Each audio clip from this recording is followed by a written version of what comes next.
സാബുവിൻ്റെ കുടുംബത്തെ സന്ദർശിക്കുക എന്നത് നമ്മുടെ ഒരു ധാർമ്മിക ഉത്തരവാദിത്തം എന്ന കണക്കിൽ തന്നെയാണ് ഇവിടെ വന്നിട്ടുള്ളത്. സഹകരണ മേഖലയിൽ ഇന്ന് നടന്നുകൊണ്ടിരിക്കുന്ന ഈ മനുഷ്യത്വരഹിതമായ അനവധി സംഭവങ്ങൾക്ക് കേരളത്തിലെ ജനങ്ങൾ സാക്ഷിയാവുകയാണ്. ഏറ്റവും കൂടുതൽ ഇപ്പോൾ ഈ ആത്മഹത്യകൾ നടക്കുന്നത് ലോൺ എടുത്തിട്ട് അതടക്കാൻ കഴിയാതെ ജപ്തി വന്നിട്ടാണ് ആഴ്ചയിൽ ആളുകൾ ഇവിടെ ആത്മഹത്യ ചെയ്തുകൊണ്ടിരിക്കുന്നത്. ഇപ്പോൾ അതിൻ്റെ മറ്റൊരു ഭാഗത്തിൻ്റെ ഒരു രക്തസാക്ഷിയാണ് സാബു. സ്വന്തമായി നിക്ഷേപിച്ച പണം ഒരാവശ്യഘട്ടത്തിൽ അതും ഒരു ആശുപത്രിയുമായി ബന്ധപ്പെട്ട വിഷയത്തിൽ പോയി ചോദിച്ചിട്ട് പണം കൊടുത്തില്ല എന്ന് മാത്രമല്ല, വളരെ ക്രൂരമായി പെരുമാറുകയും ശാരീരികമായി അദ്ദേഹത്തെ ആക്രമിക്കുകയും വളരെ ഉത്തരവാദിത്തപ്പെട്ട CPM-ൻ്റെ നേതാക്കന്മാർ നിന്നെ കൈകാര്യം ചെയ്യും ഞങ്ങൾ എന്ന് പറയുന്ന ഗുണ്ടായിസത്തിലേക്ക് സംസ്ഥാനത്തിൻ്റെ സഹകരണ സംഘം പോയതിൻ്റെ ഏറ്റവും അവസാനത്തെ തെളിവാണ് സാബുവിൻ്റെ ഈ മരണം.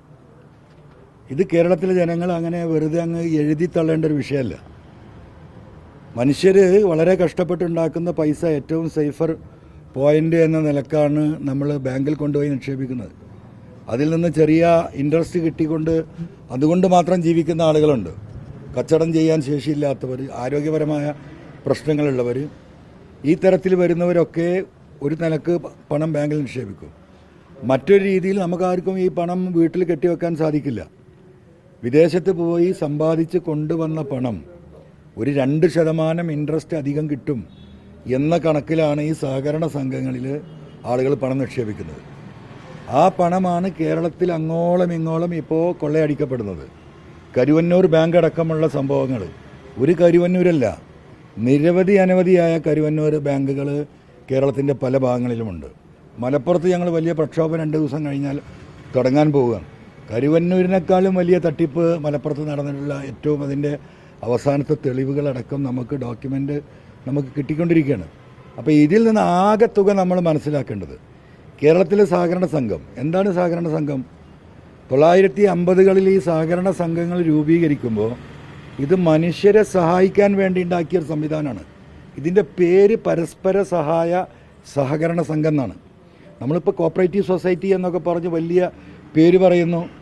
ആ പരസ്പര സഹായ സഹകരണ സംഘങ്ങൾ 2%-നും 4%-നും ഒരു ഗ്രാമത്തിലെ കർഷകർക്ക്, അവിടുത്തെ സാധാരണ ജനങ്ങൾക്ക് അവരെ കയ്യിലുള്ള 500-ഉം 1000-ഉം ഡിപ്പോസിറ്റ് ചെയ്ത് ഒരത്യാവശ്യം വരുമ്പോൾ അവർക്ക് ലോണ് കൊടുത്ത് പരസ്പരം സഹായിച്ചു പോയിരുന്ന ഒരു സംവിധാനത്തെ മുഴുവൻ കോർപ്പറേറ്റ് വൽക്കരിക്കുകയാണ് യഥാർത്ഥത്തിൽ CPM ചെയ്തിരിക്കുന്നത്.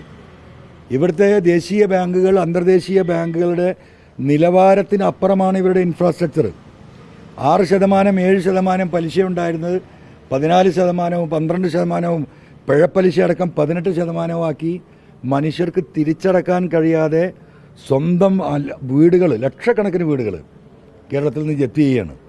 അപ്പോൾ ഇത് കോർപ്പറേറ്റ് വൽക്കരിച്ചു CPM. എവിടെ നിന്നാണ് ഈ പൈസ? ഈ പാവപ്പെട്ട മനുഷ്യൻ്റെ രക്തം ഊറ്റിയെടുക്കുകയാണ് ഈ 12, 15, 18%. എന്നിട്ട് അവർക്ക് വലിയ കെട്ടിടങ്ങൾ, എയർ കണ്ടീഷൻ ചെയ്ത ഓഫീസ് റൂമുകൾ, വലിയ വാഹനങ്ങൾ, വലിയ TAD, അന്തർദേശീയ ബാങ്കുകൾക്ക് കൊടുക്കുന്ന ശമ്പളത്തിനേക്കാളും വലിയ ശമ്പളം പറ്റുന്ന കോപ്പറേറ്റീവ് ബാങ്കിൻ്റെ പ്രസിഡന്റുമാർ, സെക്രട്ടറിമാർ, ഈ ഒരു നിലവാരത്തിലേക്ക് സാധാരണ ജനങ്ങളുമായിട്ടുള്ള ബന്ധം അങ്ങോട്ട് വിച്ഛേദിച്ചിട്ട് ഈ പറയുന്ന കോർപ്പറേറ്റിസത്തിലേക്ക് മാറ്റി.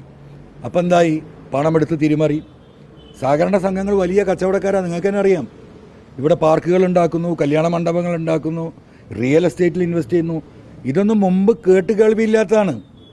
അപ്പോൾ ഈ പണങ്ങളെല്ലാം, ഓരോ ബാങ്കിലുള്ള പണങ്ങൾ, ആ പണം നിക്ഷേപിച്ച വ്യക്തി വരുമ്പം തിരിച്ചു കൊടുക്കാൻ പറ്റാത്ത അവസ്ഥ വരുന്നതിൻ്റെ കാരണം എന്താ? പണം മുഴുവൻ പുറത്താണ്, റിയൽ എസ്റ്റേറ്റ് കച്ചവടത്തിലാണ്. അങ്ങനെ ഒരു ബാങ്കിങ് സംവിധാനം ലോകത്തെവിടെയും കാണില്ല. പണം നിക്ഷേപിച്ചാൽ നമുക്ക് ആവശ്യമുണ്ടാകുമ്പോൾ പണം തിരിച്ചു കൊടുക്കണം.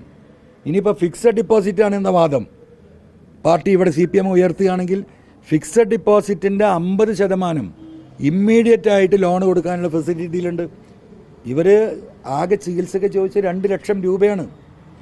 ആ 2 ലക്ഷം രൂപ കൊടുക്കാതെ സാബു എന്ന് പറയുന്ന വ്യക്തിയെ അപമാനിച്ച്, ആക്രമിച്ച് മരണത്തിലേക്ക് തള്ളിയിടുക. മക്കളോട് പറയാണ്, നമ്മൾ പെട്ടുപോയി മക്കളെ, ഭാര്യയോട് പറഞ്ഞത്.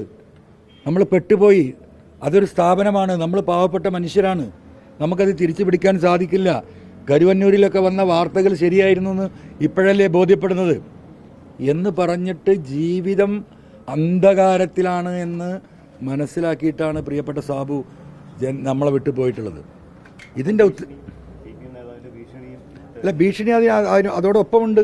ജീവിക്കാൻ അനുവദിക്കില്ല, നിന്നെ കൈകാര്യം ചെയ്യുമെന്നല്ലേ സാബു അതിൽ കേണപേക്ഷിച്ച് പറയുന്നുണ്ട്. എനിക്കങ്ങനെ അറിയില്ല, ഞാൻ ആരെയും ആക്രമിച്ചിട്ടില്ല. ആ വീഡിയോ പരിശോധിച്ചാൽ നിങ്ങൾക്കത് കാണാമെന്ന് ഈ പാർട്ടിയുടെ ഉത്തരവാദിത്തപ്പെട്ട നേതാവിനോട് പറയുന്നുണ്ടല്ലോ. നേതാവിനെ പ്രതി ഞങ്ങൾക്കതൊന്നും കാണണ്ട, നിന്നെ ഞങ്ങൾ കൈകാര്യം ചെയ്യും എന്ന് പറഞ്ഞാൽ പണ്ട് ഇവിടെ വട്ടിക്ക് പണം കൊടുത്തിരുന്ന എന്താ പറയുക സംഘങ്ങളുണ്ടായിരുന്നു. ആ സംഘങ്ങൾ ആളുകളെ വെച്ചിട്ടായിരുന്നു പിരിവ് നടത്തിയിരുന്നു, കാര്യങ്ങൾ നടത്തിയിരുന്നു. ആ നിലവാരത്തിൻ്റെ അപ്പുറത്തേക്ക് CPM പോയി എന്നതിൻ്റെ ഏറ്റവും വലിയ തെളിവാണ് ഈ സാബുവിൻ്റെ മരണം.